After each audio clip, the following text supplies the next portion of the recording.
ভোলার চরফ্যাশনে আলোচিত দুই ভাইকে হত্যার পর মরদেহ পুড়িয়ে ফেলার মামলায় ৩ জনের ফাঁসির আদেশ দিয়েছেন আদালত। ৬ আগস্ট ভোলার চরফ্যাশন অতিরিক্ত জেলা ও দায়রা জজ আদালতের এডিশনাল জজ শওকত হোসেন এই রায় দেন।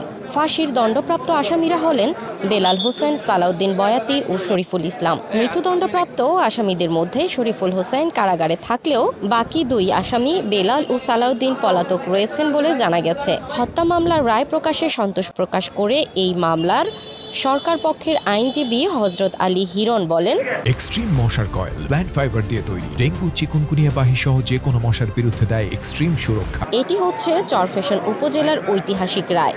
একই সাথে মামলার রায়ের প্রতি সন্তোষ প্রকাশ করেন বাদীপক্ষের লোকজন।